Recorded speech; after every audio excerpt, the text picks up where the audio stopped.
إن الحمد لله نحمده ونستعينه ونستغفره ونؤمن به ونتوكل عليه فنعوذ بالله من شرور أنفسنا ومن سيئات أعمالنا من يهده الله فلا مضل له ومن يضلل فلا هادي له وأشهد أن لا إله إلا الله وحده لا شريك له وأشهد أن محمدا عبده ورسوله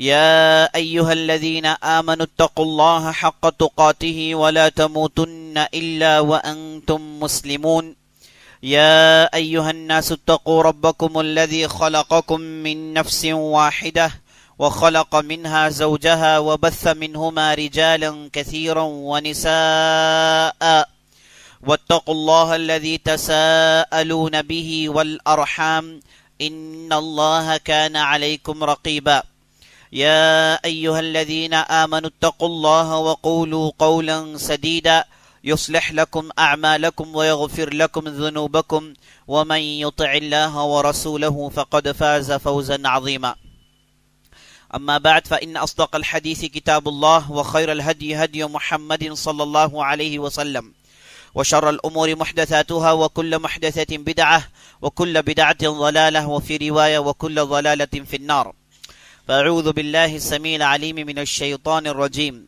والسابقون الأولون من المهاجرين والأنصار والذين اتبعوهم بإحسان رضي الله عنهم ورضوا عنه إلى آخر الآية وقال عليه الصلاة والسلام اللهم اجعله هاديا مهديا واهد به صدق الله ورسوله صلى الله عليه وسلم تمام قسم کی تعریفیں وہ بڑائی وہ کبریائی وہ عظمت وہ مجد اللہ رب العزت کے لیے ہے جو ہمارا حقیقی مالک ہے حقیقی خالق ہے حقیقی مدبر ہے لاکھوں کروڑوں درود و سلام ہو سرور کائنات فخر موجودات احمد مجتبی محمد مصطفیٰ تاجدار مدینہ محمد رسول اللہ صلی اللہ علیہ وسلم پر جنہیں اللہ تعالیٰ نے سارے کائنات کے لیے رحمت بنا کر مبعوث کیا میں اللہ رب العزت سے دعا کرتا ہوں کہ اللہ تعالیٰ جس طرح ہمیں اس مبارک مجلس میں جمع کیا ہے ان مبارک چہروں کے ساتھ اس مبارک مرکز میں ان مبارک موضوعات کے ساتھ اسی طرح ہمیں جنت الفردوس میں جمع کریں آمین یا رب العالمین آپ صلی اللہ علیہ وسلم اپنے گھر میں تشریف فرما ہیں آج آپ صلی اللہ علیہ وسلم ام حبیبہ رملہ بنت ابی سفیان رضی اللہ عنہم اجمعین کے گھر میں تشریف فرما ہیں اتنے میں دروازے پر دستک ہوتی ہے دروازہ کھولا جاتا ہے آپ صلی اللہ علیہ وسلم کی چہیتی بیوی ام حبیبہ دروازہ کھولتی ہیں تو اتنے میں ایک شخص اندر داخل ہوتے ہیں جو طویل القامہ مضبوط جسم روشن چہرہ گورا رنگ اور گفتگو کرنے کا بہترین انداز چہرے سے ایسے معلوم ہوتا ہے کہ آدمی ہر اعتبار سے مکمل ہے چاہے بات سیاست کی ہو چاہے بات اقتصاد کی ہو چاہے بات تقوی کی ہو چاہے بات عبادت کی ہو چاہے بات جہاد کی ہو چاہے بات کسی دوسرے اچھے امور سے تعلق رکھتی ہو چہرے سے معلوم ہوتا ہے کہ صاحب بالکل مکمل نظر آ رہے ہیں آنکھیں بالکل چکا چوند ہیں گفتگو کرنے کا بھی بڑا ہی عمدہ انداز ہے آپ صلی اللہ علیہ وسلم کے مجلس میں آ کر بیٹھ جاتے ہیں یہ جو طویل القامہ اونچے تڑنگے جو صحابی تھے اور گورے رنگ کے جو صحابی تھے اور ان کے کان میں میرے دوستوں قلم رکھے ہوئے تھے کیا رکھے ہوئے تھے قلم چھل کر اپنے کان میں رکھے ہوئے تھے تو اس سے معلوم ہوا کہ یہ قلم سے زیادہ فائدہ اٹھانے والے ہیں جب جا کر انہوں نے اپنے کان کے پاس قلم رکھا اور بیٹھ جاتے ہیں اور آپ صلی اللہ علیہ وسلم انہیں دیکھ کر بہت خوش ہوتے ہیں اور اس کے بعد پوچھتے ہیں یہ قلم آپ نے اپنے کان کے پاس کیوں رکھ لیا تو جواب میں کہتے ہیں اللہ کے رسول میں اس سے وہی لکھتا ہوں جب بھی میں وہی لکھتا ہوں اس کے لیے میں نے ایک خاص قلم کو تیار کر رکھا ہے جو میں اپنے کان کے پاس رکھتا ہوں میرے دوستو یہ صحابی جنہیں دیکھ کر آپ صلی اللہ علیہ وسلم بہت خوش ہوئے ہے نا بات چیت کا انداز آپ صلی اللہ علیہ وسلم کے گھر میں ہے تو اس سے آپ کو معلوم ہو جائے گا کہ کتنی قربت تھی آپ صلی اللہ علیہ وسلم سے ان کی اور آپ صلی اللہ علیہ وسلم انہیں کتنا پسند کرتے تھے اور آپ صلی اللہ علیہ وسلم ان سے لاڈ و پیار سے گفتگو کر رہے ہیں اور وہ بھی جواب دے رہے ہیں اور اس کے بعد اس حدیث سے بات معلوم ہوئی کہ یہ کاتبین وہی میں سے ہیں کس میں سے ہیں میرے دوستو کاتبین وہی وہ گروہ کو کہتے ہیں جو وہی لکھا کرتا ہے اور وہی میرے دوستو وہ چیز جو اللہ تعالیٰ اپنے نبی کے دل میں ڈالتا ہے، کبھی کسی انسان کے شکل میں وہ خبر پہنچائی جاتی ہے، یا کبھی اللہ تعالیٰ ایک دوسرے ذریعے سے آپ صلی اللہ علیہ وسلم تک اپنی باتیں، اپنا علم، اپنی ضرورت باتوں کو پہنچاتا ہے، اسی کو وہی کہتے ہیں میرے دوست۔ اور پورا قرآن کیا ہے؟ وہی ہے، وہی کے ذریعے سے اللہ نے اس پورے قرآن کو نازل کیا۔ اس کی کئی قسمیں ہیں، لیکن سب سے مشہور قسم وہ ہے کہ جب بھی وہی نازل ہوتی آپ صلی اللہ علیہ وسلم پر شدت سے اس کا اثر ہوتا، آپ صلی اللہ علیہ وسلم اس کی شدت کو محسوس کرتے، اور یہاں تک حدیث میں آتا ہے ماں عائشہ رضی اللہ عنہ فرماتی ہیں کہ اگر موسم جاڑے کا بھی کیوں نہ ہو، سردی کا بھی کیوں نہ ہو، میں آپ صلی اللہ علیہ وسلم کے ماتھے سے پسینہ گرتے ہوئے دیکھتی ہوں، میں آپ کے ماتھے سے پسینہ گرتے ہوئے دیکھتی ہوں، جبکہ ماحول جاڑے کا ہے، پسینہ عام طور پر نہیں آتا، اور خاص طور پر بیٹھے ہوئے ہیں اور اس کے بعد اتنی تکلیف اور اتنی سختی محسوس کرتے ہیں، چہرہ سرخ ہو جاتا ہے، لال ہو جاتا ہے، میں اس عالم کو دیکھ کر تھوڑی دیر کے لیے گھبرا جاتی ہوں، ہے نا، ماں عائشہ کہتی ہیں۔ اور یہ میرے دوستو وہی کی سب سے سخت قسم ہے، اور عام طور پر میرے دوستو نبی صلی اللہ علیہ وسلم پر اسی طریقے سے وہی آتی اور آپ صلی اللہ علیہ وسلم کا سر جھک جاتا، اور ایک چہرے میں سختی محسوس کرنے کا عالم اور ماتھے سے پسینہ، اور آپ صلی اللہ علیہ وسلم ایک حدیث میں کہتے ہیں کہ جب ایسے ہوتا ہے تو دور سے مجھے گویا کہ گھنٹی بجانے کی آواز آتی ہے اور میں ایک عالم میں گم ہو جاتا ہوں، اور صحابہ یہ دیکھ دیکھ کر عادی ہو گئے تھے کہ جب بھی آپ صلی اللہ علیہ وسلم اس عالم میں داخل ہو جاتے ایسا ہو جاتا، خاموشی رہ جاتے، اور کوئی آپ صلی اللہ علیہ وسلم کو اس عالم میں نہیں دیکھتا، کوئی اس عالم میں آپ صلی اللہ علیہ وسلم کو کوئی نہیں دیکھتا۔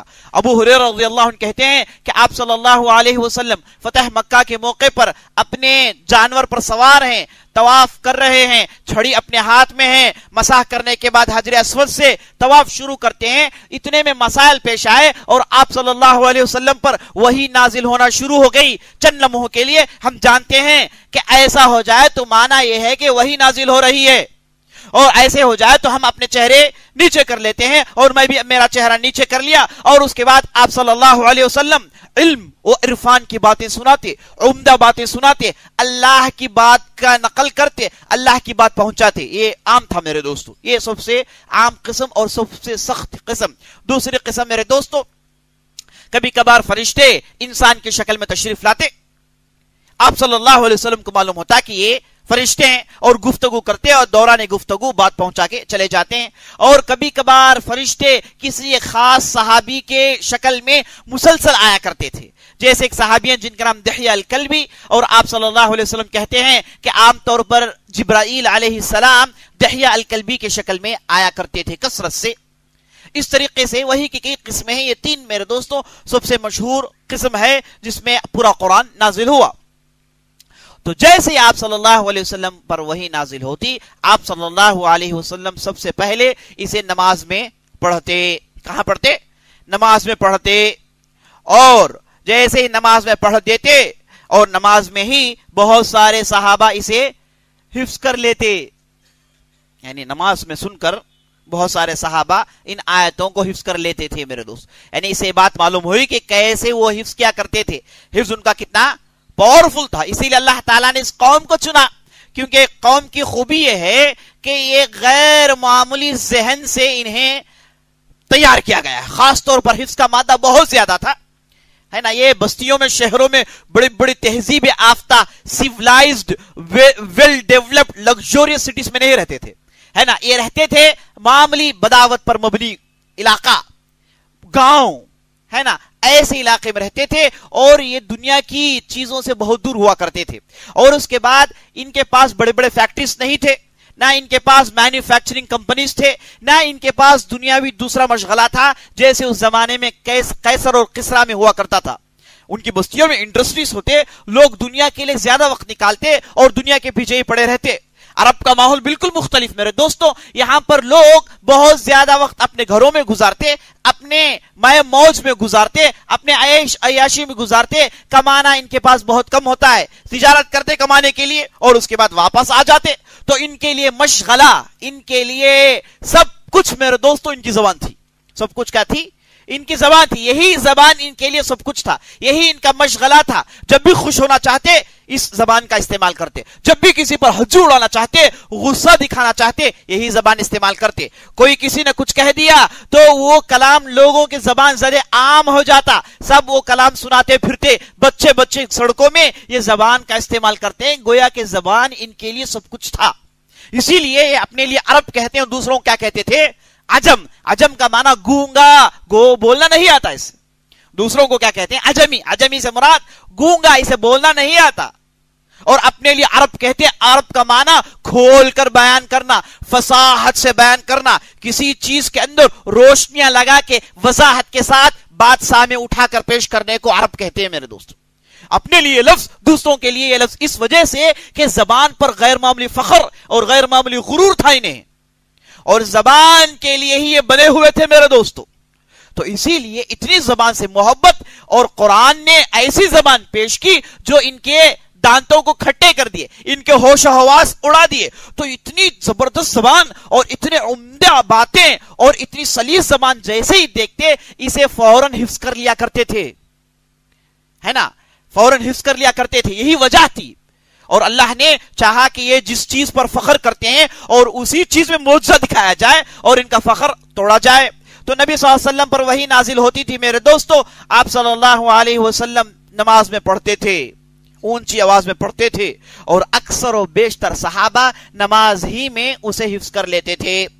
کبھی کبھار 10 آیتیں, کبھی 20, کبھی 30, کبھی 40, کبھی 100 آیتیں آپ صلی اللہ علیہ وسلم میرے دوستوں نماز میں پڑھتے, اور پیچھے سے صحابہ اسے سنتے ہیں, محظوظ ہوتے ہیں, فائدہ اٹھاتے ہیں, اور اکثر و بیشتر لوگ اسے حفظ کر لیتے ہیں. جیسے ام ہانیہ رضی اللہ عنہا کے تعلق سے آتا ہے, وہ کہتی ہیں کہ میں سورہ قاف نبی صلی اللہ علیہ وسلم, سورہ قاف 2 پیجوں کا ہے, نبی صلی اللہ علیہ وسلم کو منبر میں اسے پڑھتے ہوئے سنتی اور حفظ کر لیتی. جمعے میں منبر میں کھڑ کے آپ صلی اللہ علیہ وسلم یہ سورت پڑھتے اور کہتی تھی کہ میں اسے حفظ کر لیتی. بڑا مزہ آتا تھا مجھے, یہ زبان سننے میں بڑا مزہ آتا. آدمی کب اسے حفظ کرے گا؟ جب اسے مزہ آئے, ہے نا. ہماری جیسی حالت نہیں کہ صدیوں سے بیٹھ کر حسیر میں بیٹھ کے گھس گھس کے حسیر کے دھچیاں اڑ گئی, آدمی کو حفظ نہیں ہوا. ڈل کے آدمی کا دماغ خراب ہو گیا, لیکن حفظ نہیں ہوا, کیونکہ ہم کو نہیں معلوم کہ وہاں ہو کیا رہا ہے, وہاں کیا پیش کیا جا رہا ہے, اور کیسے بڑے بڑے HD کیمرات سے دنیا کی پہاڑیاں, دنیا کی ندیاں, دنیا کی سمندریں, دنیا کے لوگوں کو, دنیا کی تہذیبوں کو نکال کے دکھایا جا رہا ہے. لائیو پکچرز اس کے اندر ہیں, لیکن معلوم نہیں ہوتا, محسوس نہیں کرتے, کیونکہ ہم کیا ہیں, اس زبان سے بہت دور ہیں. یہ زبان ہم سیکھنے کی کوشش بھی نہیں کرتے, اور نہ اس کے لیے کبھی دل میں بات ٹھانی. میرے دوستو, یہ زبان آدمی کی زندگی میں یہ ایک چیز ہونی چاہیے, یہ کہ مرنے سے پہلے اس زبان کو سنوں گا میں, مرنے سے پہلے, قبر میں جانے سے پہلے اس کتاب کو پڑھوں گا اور سمجھنے کی کوشش کروں گا. یہ اللہ کا کلام ہے. اور کتنا بدبخت وہ آدمی ہوگا کہ مر جائے اور وہ اللہ کا کلام نہیں پڑھا اور اللہ کے کلام کو نہیں سنا, اللہ سے ہم کلام نہیں ہوا, اللہ سے اس نے گفتگو نہیں کی. میرے دوستو, یہ آدمی سب سے بڑا بدبخت ہے.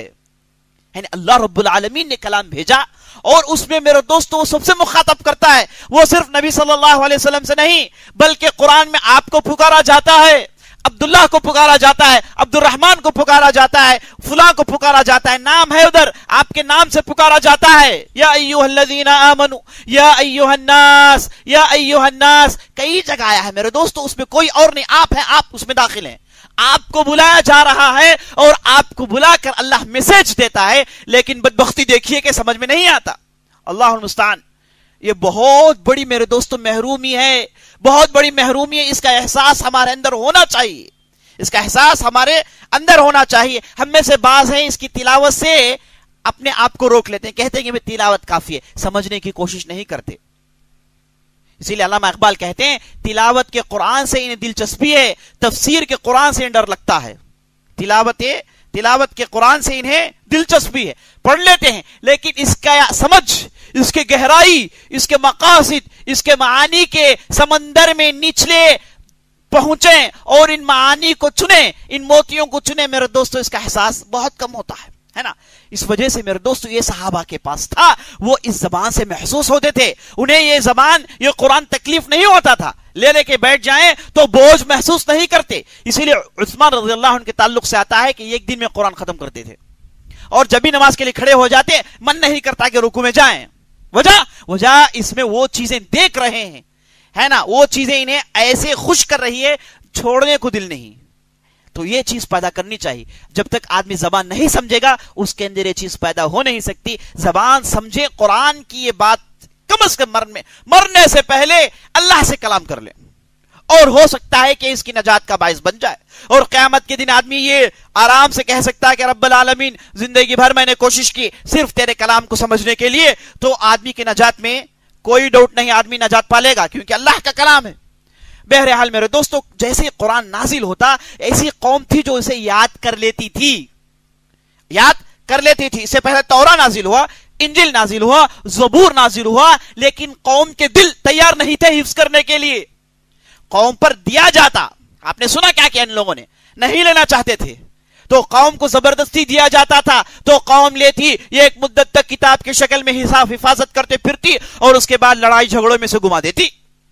لیکن قرآن کا ماجرا کچھ الگ ہے, صحابہ کا معاملہ کچھ الگ ہے. یہ لوگ اول وہلے میں اسے یاد کر لیتے تھے. لیکن نبی صلی اللہ علیہ وسلم نے صرف یاد پر اکتفا نہیں کیا. معلوم ہے کہ اس سے پہلے والوں نے قرآن کو کیسے ضائع کیا, لکھ کر رکھے, اس کے بعد انہوں نے گما دیا. اسی لیے نبی صلی اللہ علیہ وسلم چاہتے تھے کہ دلوں میں جیسے اس کی حفاظت ہو جائے, لکھ کر بھی اس کی حفاظت کر دی جائے. تو دو طریقے سے قرآن کی حفاظت ہوئی میرے دوستو. ایک سینوں میں, اب یاد کرنے والے کون ہیں, یہ ایک دو نہیں ہیں, ایک قوم, ایک امت ہے, ایک امت. اسی لیے مدینے میں آئے تو ایک ایسی مکمل بستی بن گئی جہاں صرف قرآن چلتا پھرتا تھا. گویا کہ اللہ تعالیٰ نے اس بستی کو بنایا, اس گورنمنٹ کو بنایا تاکہ وہ قرآن کی حفاظت کر لے. ایک آدمی دو آدمی اس کے ذمہ دار نہیں ہے, بلکہ ایک پوری امت اس کی ذمہ دار ہے. اور امت میں ذمہ دار لینے والے کون ہیں, ذمہ دار اشخاص کون ہیں؟ ابو بکر, عمر, عثمان, علی, ابی بن کعب, ابو عبیدہ بن جراح, زید بن ثابت, اور اس کے زید بن سعید, سعید بن زید. ایسے بڑے بڑے افراد ہیں جنہوں نے اللہ کے لیے سب کچھ کیا. تو عمدہ لوگ, بہتر لوگ, متقی لوگ, پرہیزگار لوگ یہ قرآن کی حفاظت کی ذمہ داری لیے ہوئے. اس سے زیادہ حفاظت کیا ہو سکتی ہے میرے دوستو؟ لیکن نبی صلی اللہ علیہ وسلم نے اس پر اکتفا نہیں کیا, آگے بڑھ کر کہا کہ اسے لکھا جائے. اور لکھنے کا اہتمام آپ صلی اللہ علیہ وسلم شروع کے دور سے کرتے آ رہے ہیں. معلوم ہے کہ قوم حفظ کر رہی ہے, لیکن آگے چل کے ہو سکتا ہے مسئلہ پیش آئے. تو نبی صلی اللہ علیہ وسلم کا میسج, نبی صلی اللہ علیہ وسلم نچوڑ میرے دوستو قرآن ہے. آپ صلی اللہ علیہ وسلم کیا ہے, چلتا پھرتا قرآن تھے. تو آپ صلی اللہ علیہ وسلم کا یہ قرآن ضائع نہ کر دیں, اس لیے آپ صلی اللہ علیہ وسلم لکھ کر محفوظ کرتے تھے. کاتبین وحی کی ایک جماعت تھی جو بہت ہی اچھے لوگ ہوا کرتے تھے, جو قرآن لکھا کرتے تھے. مدینے میں ہی باقاعدہ لکھا گیا, اور آپ صلی اللہ علیہ وسلم نے مرنے سے پہلے اسے لکھ کر بھی محفوظ کر دیا. کیسے لکھتے تھے؟ چمڑیوں میں لکھا جاتا تھا, ہڈیوں میں لکھا جاتا تھا, کجاؤں میں لکھا جاتا تھا, لکڑیوں میں لکھا جاتا تھا, پتوں میں لکھا جاتا تھا, اور پتھروں میں تراشا جاتا تھا. یعنی تقریباً 6 سے 7 طریقے تھے جسے استعمال کر کے قرآن لکھا جاتا تھا. اور کون سے فونٹ میں لکھا جاتا ہے؟ کوفی فونٹ میں لکھا جاتا ہے, جو اس زمانے میں بہت کم لوگ اسے جانتے تھے. لکھنا کوئی ٹرینڈ نہیں تھا میرے دوستو. بعض لوگ آ کے آج مذاق اڑاتے ہیں, کہتے ہیں کہ دیکھو بھائی لکھنے میں غلطی کی ہے. یہ بیوقوف کو جان لینا چاہیے کہ اس زمانے میں لکھا گیا جب لکھنا ٹرینڈ نہیں تھا. جب لکھنا ٹرینڈ نہیں تھا. ایک زمانے میں کمپیوٹر کیسے ہوتے تھے معلوم؟ چارلس بیبیج آج بٹن دبا کے 3 دن کے بعد آتے مانیٹر میں ڈسپلے ہوتا. بٹن دبا کے جا کے 3 دن 4 دن کے بعد آئے تو مانیٹر میں ڈسپلے, خوش ہو جاتے, واہ کتنا بڑا اچیومنٹ سمجھتے. لیکن آج کیا ہے؟ کچھ بھی. آج کوئی آدمی بیٹھ کے بولے چارلس بیوقوف جیو نے بٹن دباؤ تو 3 دن کے بعد آتا. اگر بولے تو آدمی کی دماغ کو مانیں گے آپ. اگر بولنے والے کیا کہیں گے آپ؟ اگر کوئی آپ بولے بھائی چارلس بہو واقعی کم ذہن تھا, کن ذہن تھا, کیسے کمپیوٹر بنا دیکھیے, بٹن دبا تو 3 دن کے بعد ڈسپلے ہوتا ہے, 4 دن کے بعد ڈسپلے ہوتا ہے. کمپیوٹر ایک روم کے برابر ہے. یہ جو کمپیوٹر ہے اتنا شروع میں ایک روم کے برابر تھا میرے دوستوں, بہت بڑا بنایا گیا تھا. اس کے بعد ترقی ہوئی. اگر کوئی آدمی آج آ کے بولے کہ بھائی چارلس بیبیج بیوقوف ہے تو لوگ اسے کیا کہیں گے؟ اگر وہ بیوقوف ہے تو تیرا دنیا میں آخری تو بیوقوف ہے, اس کے بعد کوئی بیوقوف آنے والا نہیں ہے. یہی کہیں گے, ہے نا, یہی کہیں گے. جبکہ اگر وہ نہ کرتا تو یہ ترقی نہیں ہوتی, ہے نا. اب بٹن دباتے امریکہ سے بات کرتے ہیں, کتنا تیز ہو گیا ہے نا, گھر بیٹھے سب کچھ ہو جا رہا ہے, سب کچھ ہو جا رہا ہے. اب اس کے بعد پیسوں کی ضرورت نہیں رہے گی, سب فون میں ہی, کتنا بھی ہونا فون میں